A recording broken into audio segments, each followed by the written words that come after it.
São aplausos cheios de muito orgulho e, claro, carregados de muitas histórias que nós temos para contar nesses 50 anos. Mais uma vez, apenas mais uma referência aí, muito obrigada à gentil contribuição dos senhores Juarez Quadros e do professor Murilo Ramos. Nossos sinceros agradecimentos. Bom, nós estamos aqui reunidos para o painel de encerramento dessa 50ª edição do Painel Telebrasil. Mais uma vez nós lembramos a cobertura desse evento nas mídias sociais através do perfil da Conexis Brasil Digital, @Conexis Brasil Digital, e também a hashtag oficial do nosso evento, hashtag Painel Telebrasil. Mais uma vez nós agradecemos quem realmente viabilizou, né, esse evento, esse nosso encontro. Então, nossos sinceros agradecimentos ao patrocinador Diamond, a Ericsson, que se tornou centenária no Brasil neste ano de 2024. Também agradecemos patrocinadores Platinum, Algar, Claro, Huawei, Qualcomm, também TIM e Vivo. Nossos sinceros agradecimentos ainda aos patrocinadores Ouro, Abrasat, Nokia, Esquilo e Vital, e patrocinadores Silver, Cleartech e KPMG. Também agradecemos os patrocinadores Bronze, CPQD, Oi, Fibrasil e a IHS iSystems. Nós aproveitamos aqui para agradecer os parceiros de conteúdo que muito nos ajudaram na programação das mesas, nos painéis temáticos que nós tivemos nessa manhã e que com certeza foram muito, muito ricos.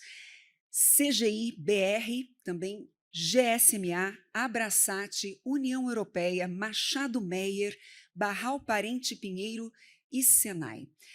Bom, nós agradecemos, então, todos os envolvidos e, claro, que nós temos que agradecer a vocês, participantes nessa plateia recorde, mais de 1.000 inscritos para assistir presencialmente, fora os que nos acompanharam e nos acompanham virtualmente. Então, muito obrigada pela presença. E para encerrar a nossa programação, nós temos então esse debate, um debate sobre as oportunidades e os desafios do ecossistema digital, um cenário que, sem dúvida, coloca aí as empresas, os reguladores, diante de novas escolhas, de novas decisões e de novas estratégias. Para moderar essa conversa, nós vamos convidar aqui agora ao palco o presidente executivo da Telebrasil e da Conexis Brasil Digital, Marcos Ferrari.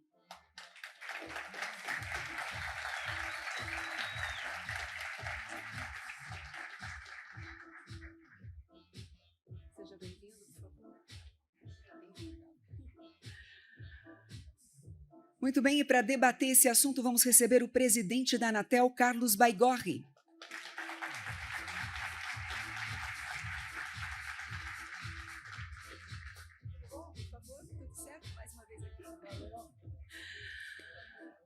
Vamos receber também o secretário de Telecomunicações do Ministério das Comunicações, Hermano Tércios.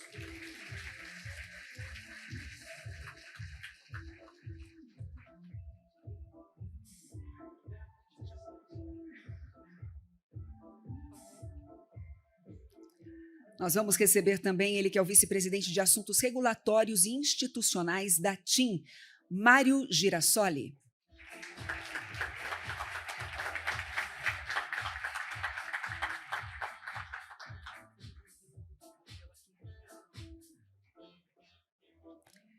E também convidamos ele que é o vice-presidente de Estratégia e Transformação da Oi, Rogério Takayanagi.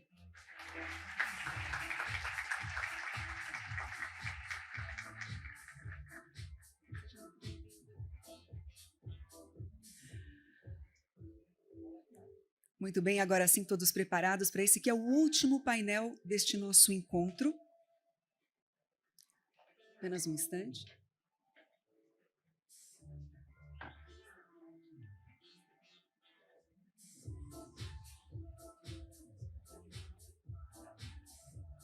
Vamos convidar também, claro, a secretária de Saúde Digital, Ana Estela Haddad.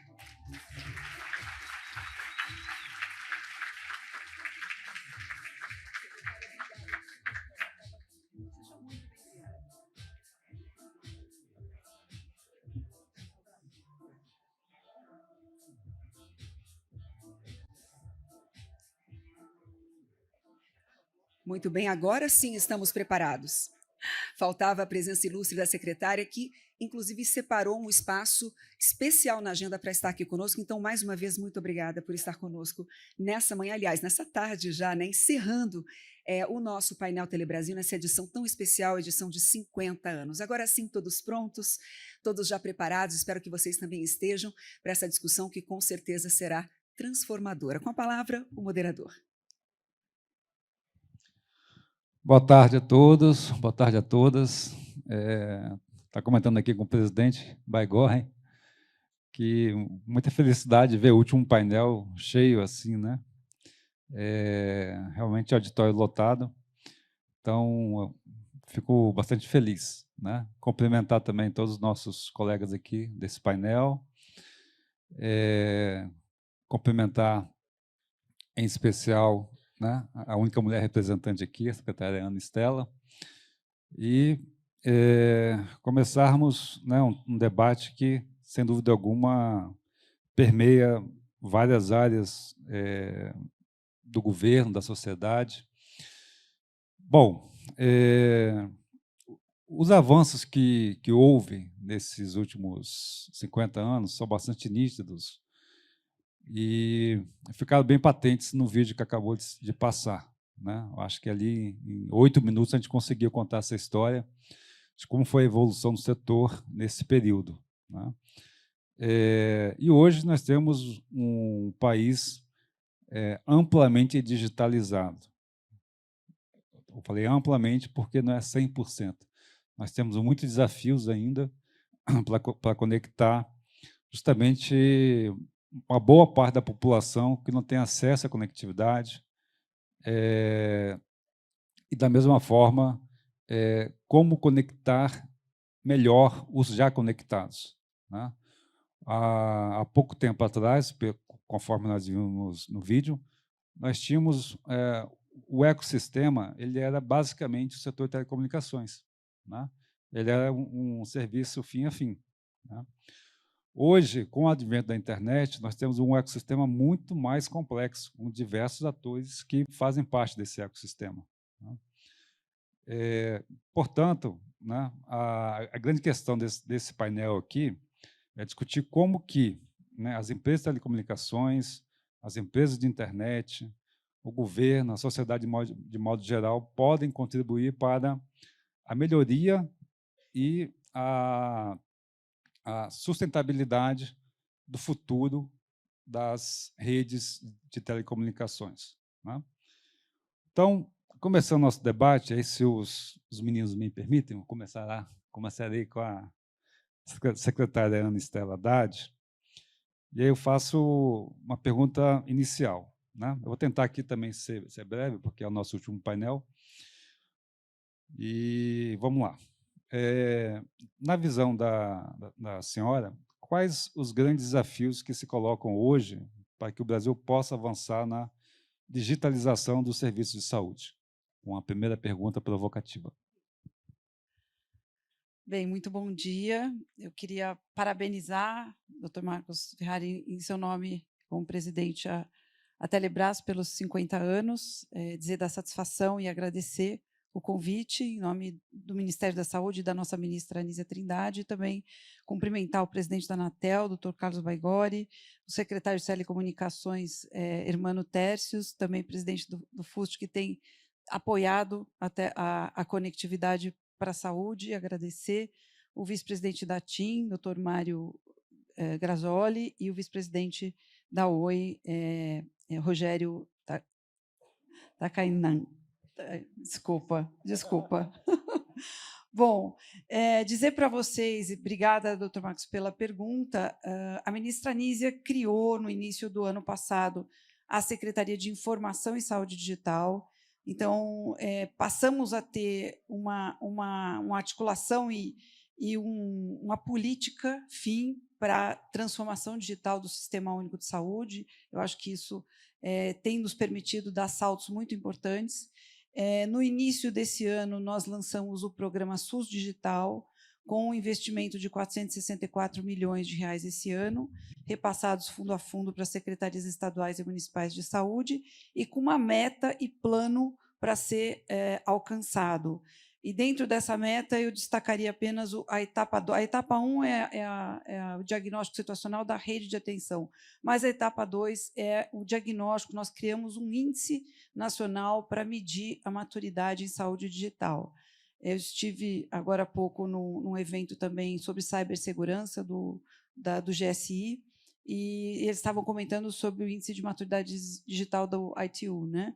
E até falando um pouco da maturidade do Brasil. Então, eu acho que essa nova área no Ministério da Saúde está nos permitindo avançar, tanto no processo de transformação digital, quanto nos aspectos que vão nas várias camadas, desde a conectividade, a segurança e tráfego da informação, a proteção de dados, são todos aspectos que demandam uma política integrada, especialmente para o setor saúde, e a gente está avançando nesse aspecto. Obrigada. Obrigado, secretária. Seguindo aqui, então, o roteiro, vou fazer uma pergunta para o presidente Baigorre.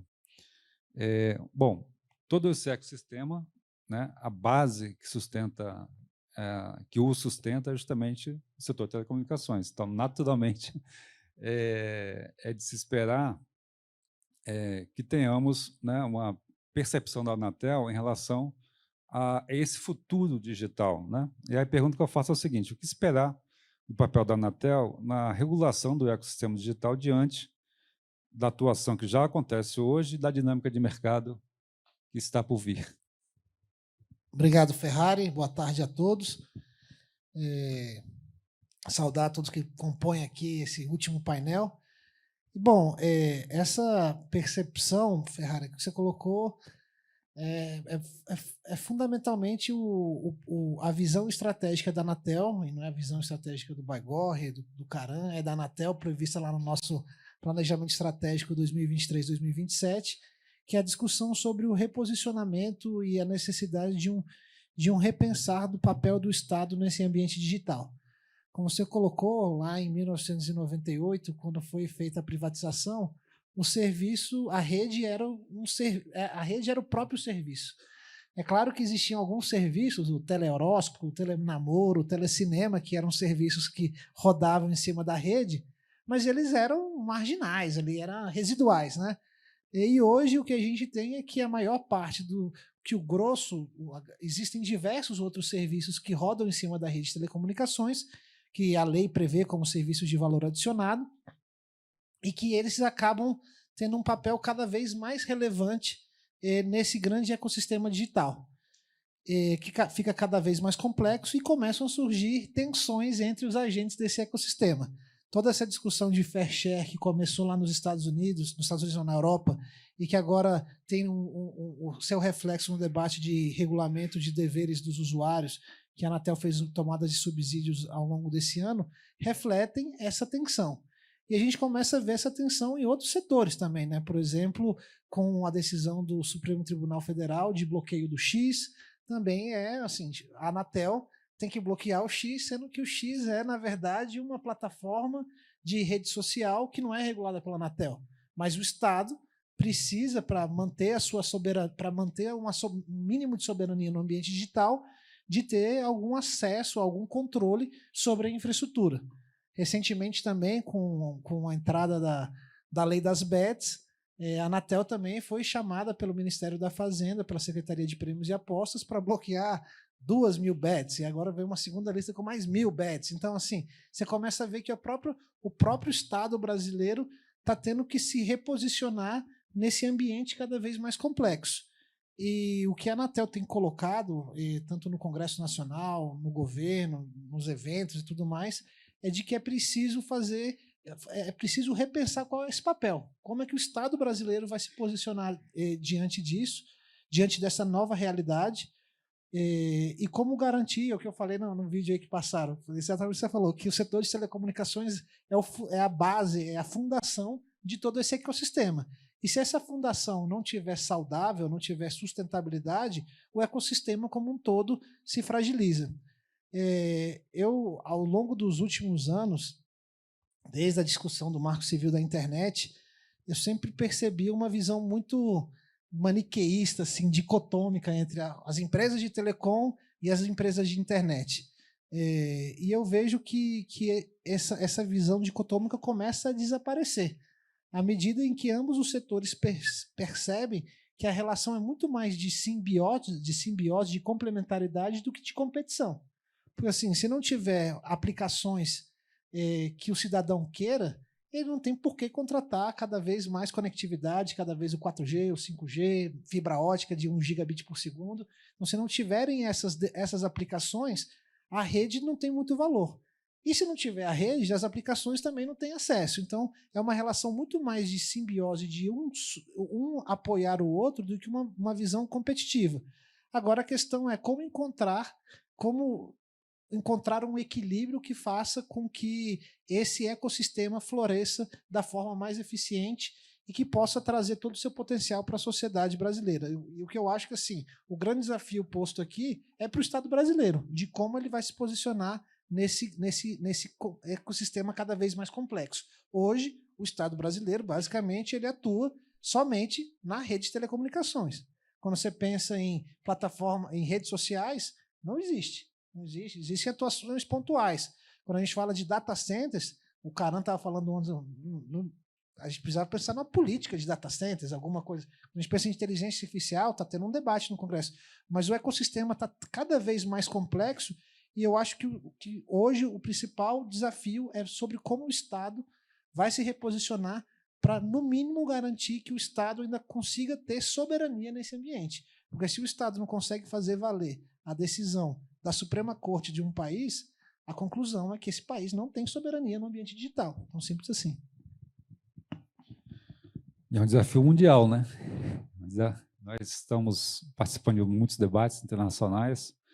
Isso que o presidente colocou é um desafio grande que nós estamos trabalhando, né, enquanto sociedade, e o mundo também. Então, acho que é um tema que realmente precisa ser resolvido, talvez ainda nessa década, né, para que possamos garantir uma próxima década com mais acessos aos serviços de telecomunicações e garantia de que a rede seja sustentável para as futuras gerações. E aí, pulando aqui agora para o secretário Hermano, a pergunta que eu faço aqui, que está no script, o Samuel montou, então estou seguindo a cola do Samuel. Do ponto de vista da agenda das políticas de telecomunicações, como que elas podem ser fortalecidas por todo o ecossistema digital? Obrigado, Ferrari. Bom dia a todos e a todas. Cumprimentar aqui meus colegas de painel, todos os amigos e amigas aqui presentes. Então, Ferrari, não foi bem essa pergunta que eu tinha combinado, não, Samuel. Brincadeira. Brincadeira, mas vamos lá. Bem, para a gente tentar, falando em políticas públicas, né, que é o papel do Ministério das Comunicações, fortalecer essas políticas e ampliar nesse ecossistema digital, acho que a primeira coisa é trazer todos os entes que participam do ecossistema digital a participarem das políticas públicas, né? Como a gente está falando aqui, a gente já sabe dos fundos de universalização de telecomunicações e etc., que envolvem as telcos, mas o ecossistema uma empresa depende da outra, como falou o nosso presidente Baigorre, uma alimenta a outra, então a gente precisa trazer esses outros entes, né, as empresas de internet, as big techs, para a participação nas políticas públicas. Então, como falou ontem aqui na abertura, vocês devem lembrar, falou aqui o presidente do Telebrasil, o Gebara, que conectividade hoje não se resume a levar infraestrutura, né? A gente tem que pensar em dispositivos e em letramento também, além da parte de demanda, né? Que acho que ele estrategicamente não citou, porque então são 4 eixos. E a gente sabe que infraestrutura, a gente tem conversado, né, com as empresas de internet, as big tech sobre esse assunto, e tem, de fato, uma resistência delas em quererem contribuir para a infraestrutura, que elas entendem que é um papel das telcos e que as telcos vão ganhar com isso, em que pese existirem discordâncias, mas tem esses outros tópicos, claramente não tem muita discussão sobre a participação das big techs. Então, para citar aqui um desses tópicos, o de letramento, por exemplo. Hoje a gente tem um letramento, uma lacuna de letramento do Brasil de 10% a 11% de pessoas que não usam a internet porque não sabem como usar, e tudo bem, esses 10% a 11%, se vierem a usar, vão aumentar a base das telcos, vão beneficiar também. Mas a gente tem mais 70% que tem esse acesso precário, que não tem nem o letramento básico, ou seja, é gente que usa a internet, mas que não sabe nem enviar um e-mail com anexo, não consegue usar as aplicações. Então, se a gente pega esse ambiente aí de 70%, dá letramento para que eles possam usar a internet de maneira mais efetiva e mais ampla, quem vai ser o maior beneficiado? Vão ser as telcos, que só tem ali 10% que não usam, os outros 60% já usam as redes, e, de fato, vão beneficiar mais, né? O letramento vai beneficiar mais as big techs pelo uso de suas aplicações nas redes. Então, assim, a gente não... em todos esses aspectos, a gente entende que os vários atores vão ganhar e estão envolvidos, mas tem alguns que não tem muita discussão. Então, o letramento, a gente tem discutido aí não só com as big techs, até com os próprios fornecedores de equipamentos que estão aqui presentes, fora as telcos, para que a gente possa criar um plano amplo de letramento com a própria agência também, com a Anatel, para a gente conseguir, né, dar um salto aí, não só de inclusão digital, desses mais ou menos 16% de brasileiros que ainda não usam a internet, mas principalmente desse acesso precário, que hoje a gente tem, como eu falei, só em letramento, mais ou menos 70% de letramento precário no Brasil. Se a gente for pegar lá em demanda também, 25% a 30% dos brasileiros conseguem usar a internet, mas não tem aquele acesso o mês inteiro, né? Faltam 5, 6 dias do mês, em média, o plano pré-pago acaba.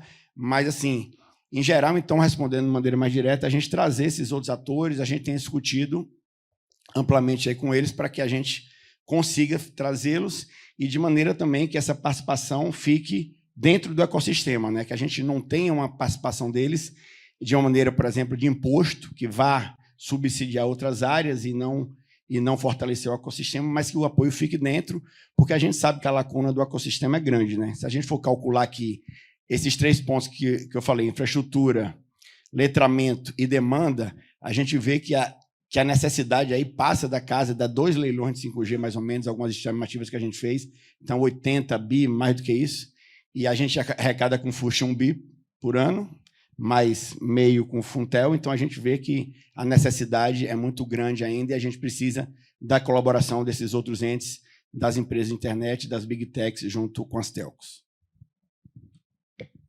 Obrigado, secretário.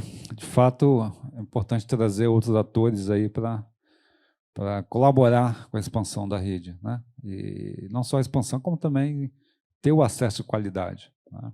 E acho que as suas palavras vão muito nesse sentido, né? Que é algo que nós estamos discutindo de maneira geral e nós temos um posicionamento nesse sentido também, né? De ter ali a participação de atores que usam a rede para que também possam não só usufruir, mas como também contribuir para que ela possa se expandir de maneira sustentável. E aí, nessa linha, eu vou fazer uma pergunta, na verdade, vou agora perguntar aos representantes das operadoras, vou fazer a mesma pergunta para os dois, que aí eu acho que faz sentido, né? Que é o seguinte, como vocês enxergam hoje o papel dos reguladores e das empresas no desenvolvimento de um ambiente competitivo, quando falamos em uma economia em que telecom é apenas parte desse ecossistema digital mais complexo, conforme nós estamos conversando aqui. Então, Mário. Obrigado, Ferrari. Obrigado pelo convite para a Telebrasil e cumprimento a secretária Estela Haddad, o presidente Baigorri, secretário Hermano, meu amigo Rogério. Aqui, vamos lá, se a gente quisesse tirar a onda, estava brincando com o Rogério, quisesse tirar a onda como frase final do painel Telebrasil, eu diria que na estrita atualidade, make telecommunication great again. Não? Ou seja,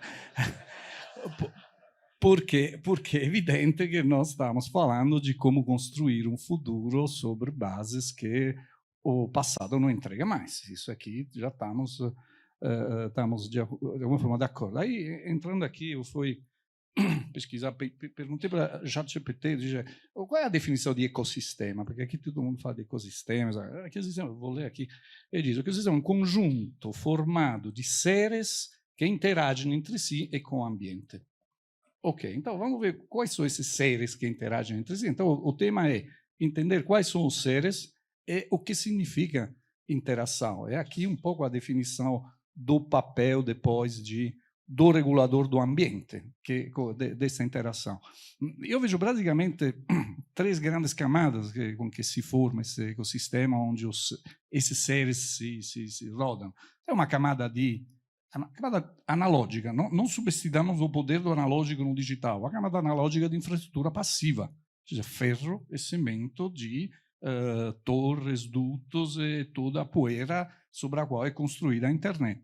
Depois nós temos as nossas redes e serviços e, em cima disso, over the top, existem as plataformas digitais. Qual é o problema? Se o mercado é a solução, o papel de um regulador moderno é conseguir entender onde é que este mercado falha. E quando o mercado falha? Quando dentro das interações existe uma demanda, existe uma oferta e o mecanismo do preço não consegue ser formado. É lá que o regulador precisa olhar. Então, a primeira questão é empoderar o regulador não para regular tudo, mas para ver o todo. Não? Porque se a gente não enxerga o todo, não entendemos nem onde temos que colocar as mãos da regulamentação, e hoje, efetivamente, o holofote está só em cima de um conjunto de seres deste podemos dizer, amplo rol de seres que faz parte, deste ecossistema. Então, mas qual é a coisa? Aqui deixo a palavra também, obviamente, o amigo Rogério, que nós fazemos muitas conversas dessas tomando hambúrguer há muitos anos. Né? Talvez a próxima a gente pegue essa pergunta. Qual é a questão? É que algumas falhas de mercado são geradas pela própria regulamentação. Não? Eu faço um exemplo. No olhar de um economista, a neutralidade de rede nada mais é que um mecanismo que impede a formação de um preço. Existe uma demanda, existe uma oferta, mas existe uma regra que impede a formação de um preço. Se a gente vê essa questão assim, o regulador tem que olhar esta distorção. Existem outras distorções, eu acho, também na camada, aquela mais, digamos, da parte da infrapassiva, em que tem toda esta polêmica, por exemplo, dos 500 metros entre uma torre e outra. Aquele é claramente um mecanismo para criar uma posição dominante localizada que depois vai ter uma influência em uma formação de preço. Então, quando... Aqui termino, deixo a palavra ao Rogério. Quando a gente depois pega outros conceitos, o urbanismo, o ambiente, a democracia, na verdade, muito frequentemente, são conceitos para mascarar a tentativa de criar posições dominantes que incidem sobre a formação de preço dentro desse ecossistema. O regulador, eu acho, tem que ser capaz, tem que ter os instrumentos para entrar nesses mecanismos e, na medida em que a instrumentação regulatória permite, tentar, podemos dizer, simplificar essas falhas para que o mercado funcione com a demanda, uma oferta, um preço justo. Não? E isso eu acho que seja o papel principal de um regulador em um setor estratégico como as comunicações digitais, considerando que esse tema tele da distância já podemos considerá-lo superado. Obrigado, Mário. Rogério. Obrigado. Boa tarde a todos. Saúdo os colegas aqui do painel e da audiência. Eu estava preocupado que a gente não ia ter audiência, que até eu e o Mário, falei assim, ninguém vem para assistir a gente. O nosso pessoal falou, não, fica tranquilo que o Baigói está lá, o pessoal vai. Então, eu fiquei mais tranquilo. Né? Mas não, é o poder de mercado regulador.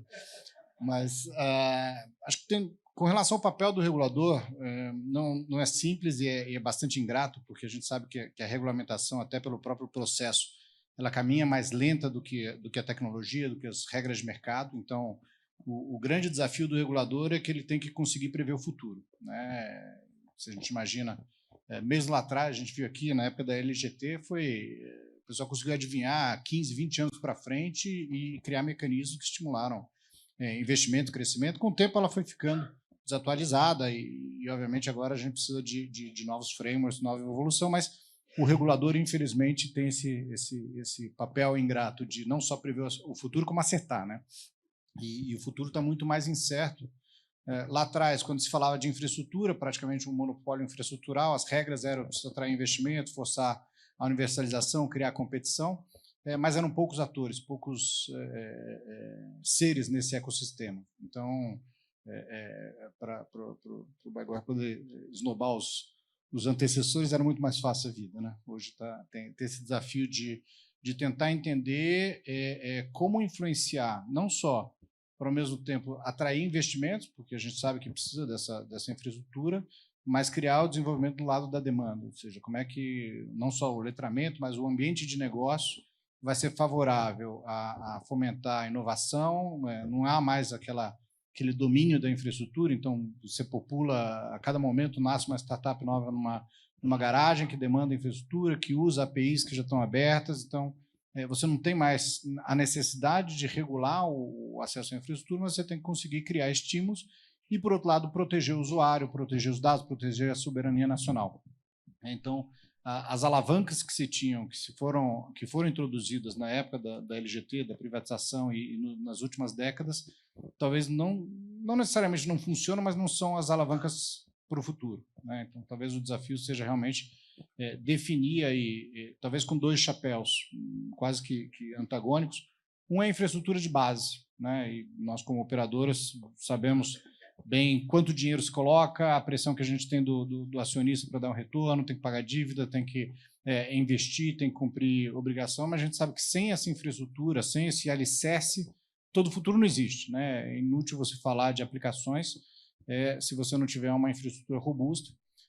Houve já um investimento grande, mas agora os requisitos começam a mudar, né? Latência, segurança, a gente vai ter computação distribuída, edge computing, todo mundo de AI vai mudar muito o nível de requisito de qualidade. Então, a qualidade da infraestrutura é fundamental, e aí sim o regulador tem um papel de ajudar a repensar como assegurar não só a qualidade, mas atrair os investimentos de forma inteligente para que esse investimento seja corretamente aplicado. E eu acho que o Brasil está num momento um pouco diferente dos outros países. A gente tem uma infraestrutura, por exemplo, de fibra, a mobilidade está melhor resolvida, né? Agora, quando a gente olha para o mundo de fibra, que obviamente é o sistema venoso que vai cruzar todos esses dados, você houve um investimento muito grande, uma fragmentação bastante grande, os ISPs tiveram um papel espetacular em construir fibra ótica, mas agora a gente tem um tema de rentabilidade, tem um excesso de fibras em diversos lugares, faltam em outras, a qualidade não é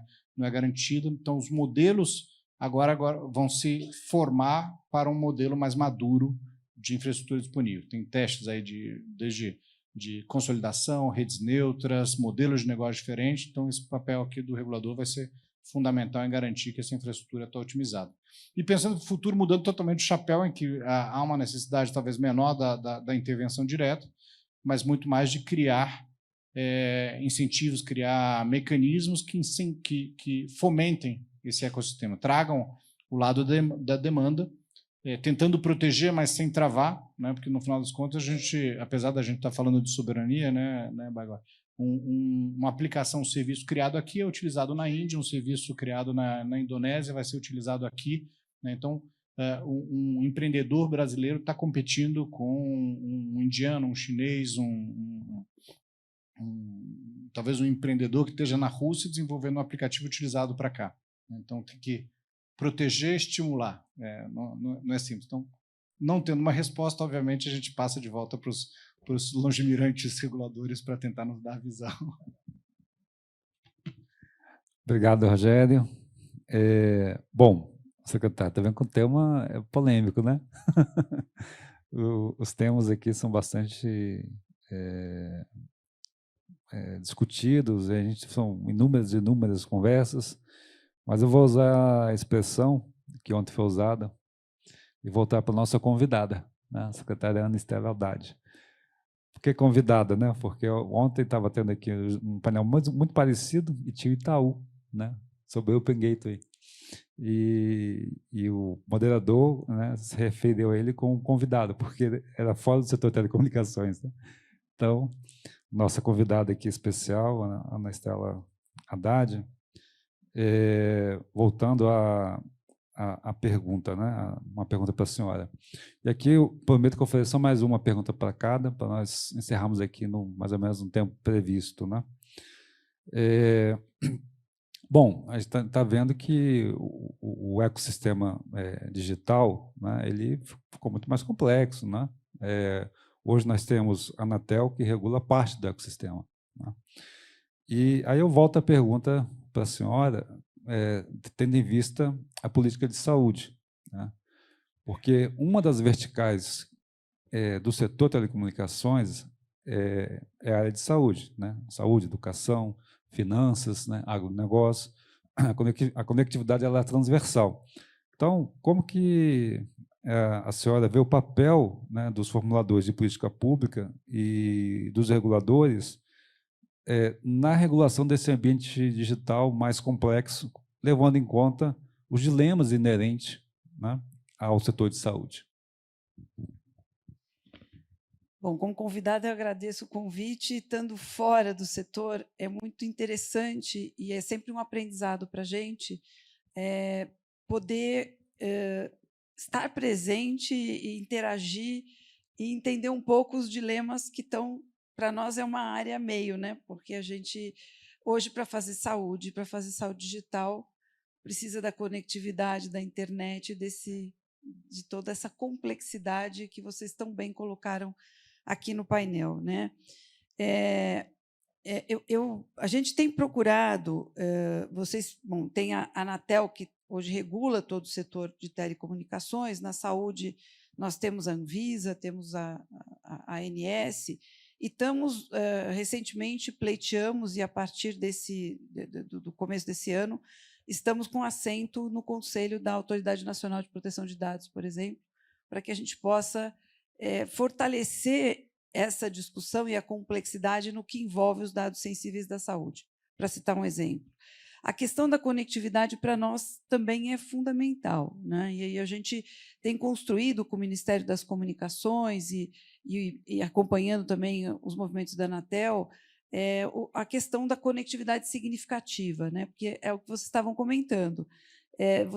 A conectividade é fundamental, mas ela não é visível. O que se torna visível são as aplicações e os setores. Então, eu cito o exemplo da inauguração que nós tivemos da Infovia 1, junto com o Ministério das Comunicações, ligando Santarém até Manaus por um cabo subaquático, e, com isso, nós conseguimos tanto melhorar a conectividade e os serviços de telesaúde, que a gente já oferecia. Nosso primeiro ponto foi Parintins, no Amazonas, então ele tinha desde 2006. A gente fazia conexão satelital e alguns serviços de saúde. Com a banda larga, com a fibra ótica, nós pudemos ampliar muito o tipo de telediagnóstico, trânsito de imagens que a gente pôde fazer. Então, enfim, tem muitas questões aí que a gente acho que essa pergunta é uma pergunta de alta complexidade e que o tempo que a gente tem aqui não vai dar para responder. Mas eu vou só citar, para terminar, um exemplo prático e não perder a oportunidade aqui de perguntar na plateia e também no painel quem conhece um aplicativo e se tem no seu celular o Meu SUS Digital. Alguém tem? Ai, que bom. Então, quem não tem, eu vou fazer o convite para que baixe, é gratuito, é do SUS, é do Ministério da Saúde, tem 30 novas funcionalidades esse ano, e a ideia é ele ser a porta de entrada e ter os dados clínicos de cada paciente atendido, primeiro no SUS, mas, se Deus quiser, também, em breve, no setor privado. Então, a gente também, na saúde, quer fazer as parcerias público-privadas, porque é fundamental, né? Então, a gente está construindo uma estratégia de interoperabilidade para que tenhamos a continuidade do cuidado, para que o profissional que atende esse paciente em qualquer ponto da rede pública ou privada possa ter acesso ao seu histórico clínico e exames e poder dar um atendimento de mais qualidade e continuidade. E estamos fazendo isso nacional e internacionalmente, participando da iniciativa do International Patient Summary. A nossa arquitetura de interoperabilidade que está sendo construída no Brasil está sendo referência para a América Latina também. Então, só para dizer que o Brasil está bem nesse aspecto, temos muito que avançar, mas estamos bem, e agradecer muito a oportunidade de estar com vocês, de estar participando, mais uma vez, parabenizando a Tele Brasil. Obrigada. Obrigado, secretária. De fato, é uma grande iniciativa do Ministério e queremos que cada vez mais pessoas possam usar o aplicativo, né? De uma utilidade pública extremamente importante. Bom, voltando aqui ao nosso presidente, e aí confesso que estou seguindo o roteiro aqui, viu, Baigorre. O que está a pergunta aqui é a seguinte: o que a Anatel já pode, voltando ao tema da sustentabilidade, né? O que a Anatel já pode dizer sobre as informações, subsídios coletados nesse debate e quais seriam os próximos passos? Sobre a sustentabilidade da Sim. rede. Bom, aqui esse debate está acontecendo no âmbito do regulamento de deveres do usuário. Tem várias temáticas lá. E só para quem não acompanha o debate estar entendendo o que se debate lá exatamente, que é o seguinte: o regulamento, a Lei Geral de Telecomunicações, ela traz um monte de direitos do usuário, né? Os usuários de telecomunicações. E aí, Mário, no seu ecossistema ficou faltando uma parte bem importante, que são as pessoas, são os consumidores. Você tem a infraestrutura passiva, a rede, as aplicações e os orelha seca que nós, né, que vai usar. Beleza. E aí, enfim, e aí a Lei Geral de Telecomunicações traz todos os direitos dos usuários, tem um monte de direito, mas o usuário também tem deveres.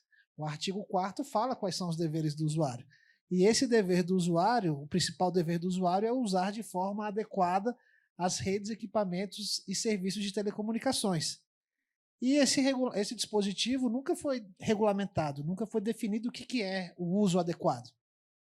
Até que há um ano atrás, mais ou menos, nós tivemos o problema das chamadas abusivas de call center, e aí a sociedade, o Congresso Nacional, todo mundo cobrando a Anatel de tomar alguma medida, né? Afinal de contas, as chamadas inoportunas estão entrando pelo celular, a Anatel resolve esse problema. A gente fala assim, bom, mas uma empresa de call center que te liga na madrugada para te oferecer um seguro não é regulada pela Anatel, isso não é uma empresa de telecomunicações, é um usuário do serviço de telecomunicações. E aí a medida que nós encontramos para impedir essa conduta foi, numa medida cautelar lá do CARAN, caracterizar isso, definir quais eram os critérios que caracterizavam o uso inadequado da rede. Só que assim, a regulação correta, né, digamos assim, ortodoxa, não é fazer definição do que é adequado ou adequado por meio de medida cautelar. Você tem que fazer um processo regulatório, discutir isso em consulta pública, fazer análise de impacto regulatório. E aí o Conselho Diretor, quando decidiu, em sede de recurso, manter a cautelar, determinou que fosse instaurado um processo para regulamentar o artigo 4º da Lei Geral, dizendo o que é adequado. E aí começou todo um debate sobre o que é adequado nas diversas relações do ecossistema digital, inclusive nas relações com os prestadores de serviço de valor, os provedores de serviço de valor adicionado, que, nos termos do artigo 61 da Lei Geral, são caracterizados como em direitos e deveres como usuário do serviço de telecomunicações. Então, é daí que surge o debate. Mas o processo não veio para o Conselho Diretor ainda, então não sei exatamente o que tem lá, Ferrari, mas certamente esse ponto está sendo debatido. Não só esse, diversos outros. Por exemplo, você vai dizer que usar as redes de telecomunicações para fazer pirataria de conteúdo audiovisual, certamente isso não é adequado. Usar as redes de telecomunicações para operar uma bet ilegal também não é adequado. Então, você começa um debate sobre o que é adequado e não é adequado nesse ambiente, no uso das redes de telecomunicações, e como tomar medidas para punir os usuários que eventualmente estejam utilizando de forma inadequada as redes. Esse é o principal elemento aí do debate. E agora vamos aguardar a área técnica fazer a proposta. Imagino que eu anunciei isso na abertura, que nossa expectativa é que ao longo do ano que vem a gente tenha a consulta pública dessa proposta, que aí sim vai ter artigos, dispositivos, incisos, para que a gente possa debater com toda a sociedade os limites e os contornos do que é o uso adequado das redes, equipamentos e serviços de telecomunicações. Muito bem, presidente. Obrigado pela resposta, dando aqui uma celeridade. Secretário Hermano, na sua primeira intervenção, você falou a questão, né, de trazer as empresas de tecnologia para também contribuir com essa expansão da conectividade, mas nessa gestão, na atual gestão, o que está sendo bastante exitoso é o uso do FUSH. Aqui nós temos os conselheiros, né, do FUSH, então tem o secretário que coordena, tem eu, tem a secretária Ana Estela, há outros aqui, né, representantes de outros setores e outras áreas da sociedade que também fazem parte, né, do Conselho do FUST. Aí a pergunta, de maneira bastante rápida, qual é o papel dos fundos, das parcerias público e privadas, no sentido de diminuir as desigualdades digitais ainda presentes? Bem, até recentemente não tinha papel, né? A gente não conseguia fazer nada com eles. Mas agora que o fundo saiu do papel, começou a ser usado, a função clara é financiar, né, parte dessas políticas públicas que antes eram financiadas só por leilões, né, Anatel e outros instrumentos, que os fundos possam, de fato, financiar essas políticas públicas. E para que isso seja possível, além de já ter liberado seu uso, uma coisa importante que a gente precisa muito do apoio dos setores parlamentares, é conseguir converter a parte do fundo hoje que é da modalidade reembolsável, que é um empréstimo que a gente dá para as empresas, em modalidade não reembolsável, que é aquele fundo perdido que não precisa pagar. Porque no reembolsável, e a secretária Anistela tem esse trabalho aí com a gente, percebe isso, é muito mais difícil a gente escolher o que a gente quer que a empresa faça, né? Porque a empresa vai pegar um empréstimo, vou pagar o dinheiro com juros, que pese serem juros baixos, mas você não tem como escolher muito. A gente tentou, né, botar, né, secretária, olha, você tem que fazer unidade básica de saúde. Aí vai lá e ninguém pega o dinheiro emprestado. Simplesmente isso que acontece se a gente restringe muito. Então, a gente tem hoje uma limitação legal que, no máximo, 50% é não reembolsável, e a gente quer inverter isso, que seja, no mínimo, 50% não reembolsável, para poder a gente ter mais flexibilidade com esse dinheiro e poder, na prática, escolher o que vai fazer escola, fazer conexão de unidade, falei, UBS, que a gente possa, né, direcionar o uso desse recurso e, de fato, financiar essas políticas públicas de uma maneira melhor. Então, a gente tem feito esse trabalho aí com o setor e com o Congresso de conseguir primeiro, a proibição do contingenciamento, né, que já tem hoje no FNDCT, e a gente precisa trazer para o FUST e para o Funtel também, porque hoje, como é que acontece na prática? Quando você contingencia, a pessoa fala, mas está conseguindo 1 bilhão por ano para o FUST do mesmo jeito. Consegue 1 bilhão, mas você tira do não reembolsável, que está no Orçamento Geral da União, e joga para o reembolsável, que está fora do OGU. Porque reembolsável como empréstimo não está no OGU, né? Então, todo o contingenciamento, toda vez que o governo tem um problema, né, nas contas, ele tira do não reembolsável e joga lá para o reembolsável. Então, a gente tem um percentual de reembolsável nesse primeiro ano muito grande, né? Mais de 90% é reembolsável. Agora, com essa modalidade do renúncia fiscal, que a gente está conseguindo esse ano, né?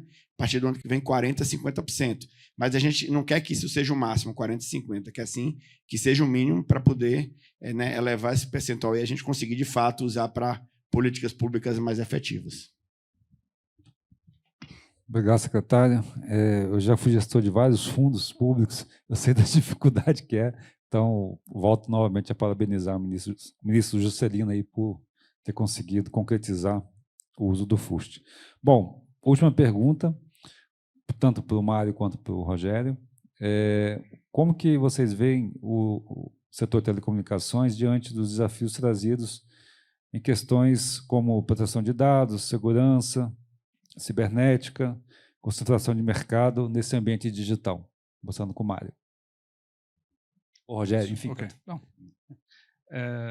30 segundos. Aqui temos um problema que podemos resumir o ponto ótimo da regulamentação. É um gigantesco desafio intelectual que depois se aplica a todas essas camadas transversais, que talvez seja resumido num trecho de um relatório que um político, acadêmico, Enrico Letta, fez para a Comissão Europeia em abril. Ele escreveu textualmente que, para uma boa satisfação do consumidor, não é preciso chegar ao desastre industrial que a Europa fez nas telecomunicações. Ou seja, estamos falando, então, de algo que precisa ser um pouco equilibrado, não? Portanto, as soluções regulatórias não precisam ser, as soluções regulatórias têm que ser lideradas por um motivo e não por uma convicção. Entre motivo e convicção tem a análise. E a análise é exatamente os holofotes que o regulador tem que ter nas mãos. Indo especificamente para a pergunta, eu acredito que um papel fundamental do regulador de telecomunicações, do regulador digital, é permitir impulsionar as outras políticas públicas de outros setores estratégicos, transporte, saúde. Aqui temos exemplo brilhante que trouxe a secretária Ana Estela, de se pensar digitais.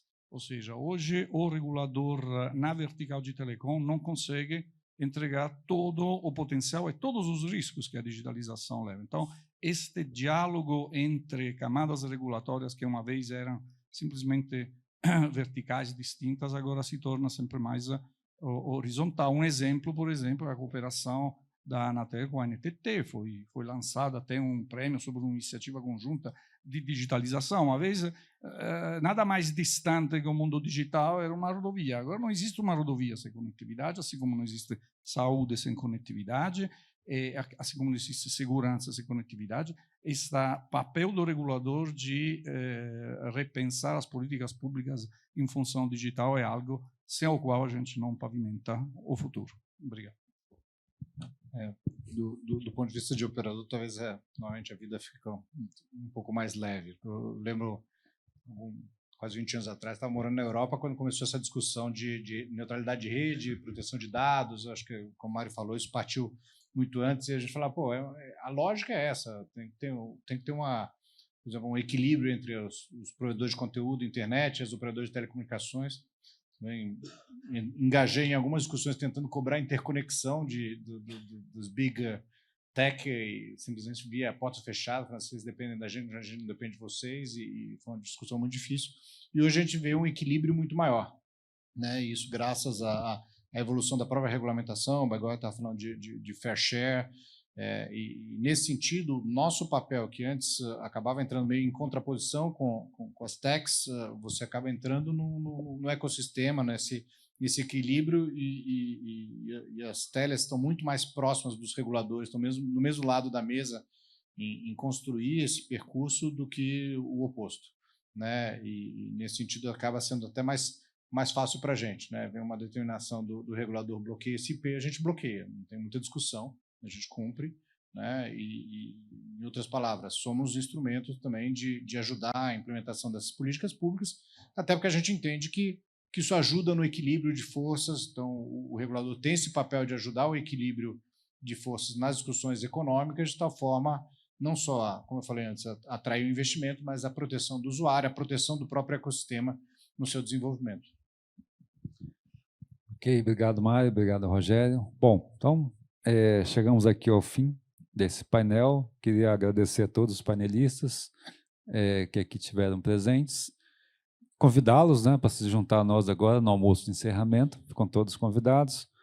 Agradecer à plateia, a todas e a todos. Uma salva de palmas para os panelistas. Obrigado.